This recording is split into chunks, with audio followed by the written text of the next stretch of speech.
आज देश अपना 80वां स्वतंत्रता दिवस मना रहा है। आजादी की इस महोत्सव पर मध्य प्रदेश के मुख्यमंत्री ने प्रदेशवासियों को संबोधित किया। मध्य प्रदेश के मुख्यमंत्री डॉक्टर मोहन यादव ने 15 अगस्त को लाल परेड मैदान पर आयोजित स्वतंत्रता दिवस समारोह में पुलिस होमगार्ड के अधिकारियों कर्मचारियों को राष्ट्रपति द्वारा प्रदत्त पदक प्रदान किए। इस दौरान उन्होंने सर्वोत्तम जीवन रक्षा पदक भी प्रदान किया। इस समारोह में कुल 47 विभूतियों को पदक सौंपकर सम्मानित किया गया। स्वतंत्रता दिवस समारोह में पुलिस विभाग के अधिकारियों कर्मचारियों को राष्ट्रपति ने 9 विशिष्ट सेवा पदक और 33 सराहनीय सेवा पदक दिए गए। इन पदकों के लिए चयनित अधिकारियों ने लंबे समय तक अपनी जिम्मेदारियों का बेहतर निर्वहन करते हुए पुलिस सेवा में उल्लेखनीय योगदान दिया। वित्तीय वर्ष 2026-27 के लिए 4,38,000 करोड़ रुपए का बजट पेश किया, जो पिछले वित्तीय वर्ष से 10% अधिक है। राज्य की प्रति व्यक्ति आय प्रचलित भावों पर पिछले वर्ष की तुलना में 9% से ज्यादा की वृद्धि हुई है। त्रिवर्षीय रोलिंग बजट की अवधारणा को लागू करने वाला मध्य प्रदेश देश का पहला राज्य है।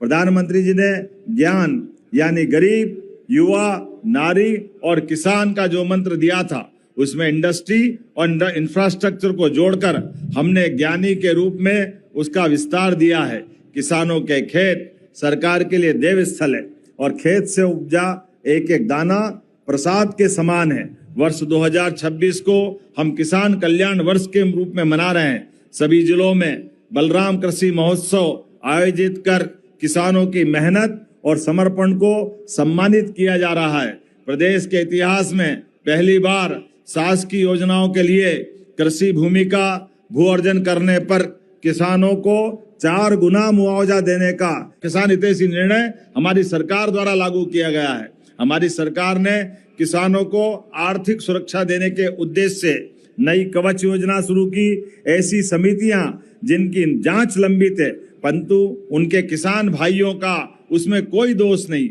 उनको नियमित किया जाकर योजनाओं का लाभ दिलाया जाएगा। किसान कल्याण वर्ष के दौरान सरकार ने प्रदेश के हर किसान को खाद बीज की उपलब्धता, पर्याप्त बिजली, हर खेत और को सिंचाई का पानी, न्यूनतम समर्थन मूल्य पर फसलों का उपार्जन, चिन्हित फसलों में भावांतर की राशि का भुगतान, खेती पर संकट आने की स्थिति में बीमा और राहत राशि का वितरण, किसान सम्मान निधि का राशि का भुगतान आदि सभी लाभ दिलाने का कार्य किया गया है।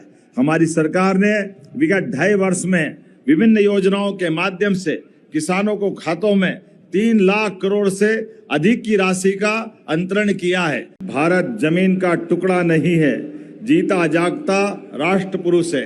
हिमालय मस्तक है, कश्मीर किरीट है, पंजाब और बंगाल 2 विशाल कंधे हैं, पूर्वी और पश्चिमी घाट 2 विशाल जंघाएं हैं, कन्याकुमारी इसके चरण है, सागर इसके पग पखारता है। यह चंदन की भूमि है, अभिनंदन की भूमि है, यह तर्पण की भूमि है, यह अर्पण की भूमि है। इसका कंकर कंकर संकर है, इसका बिंदु बिंदु गंगा जल है। हम जिएंगे तो इसके लिए और मरेंगे तो इसके लिए। आजादी का ये महोत्सव इसीलिए भी अविस्मरणीय हो गया है क्योंकि राष्ट्रीय पर्व पर राष्ट्रीय गीत वंदे मातरम का भी गायन हो रहा है। माननीय यशस्वी प्रधानमंत्री श्रीमान नरेंद्र मोदी जी के नेतृत्व में जन कल्याण को केंद्र में रखते हुए भारत को आधुनिक, विकसित, आत्मनिर्भर, सुरक्षित, समृद्ध और गौरवशाली बनाने के लिए अनेक ऐतिहासिक उपलब्धियां प्राप्त हुई है। उनके कुशल मार्गदर्शन में आज भारत की गणना विश्व के अग्रणी राष्ट्रों में हो रही है। भाइयों और बहनों, भारत की भूमि समानता, समरसता और समभाव की भूमि है।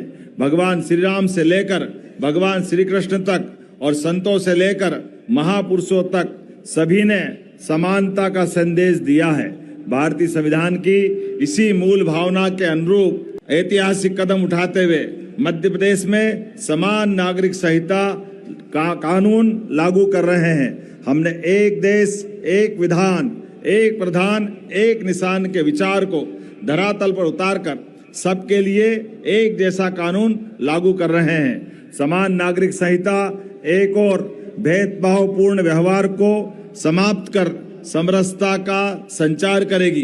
तो दूसरी ओर महिलाओं को अत्याचार और अन्याय से मुक्ति दिलाएगी।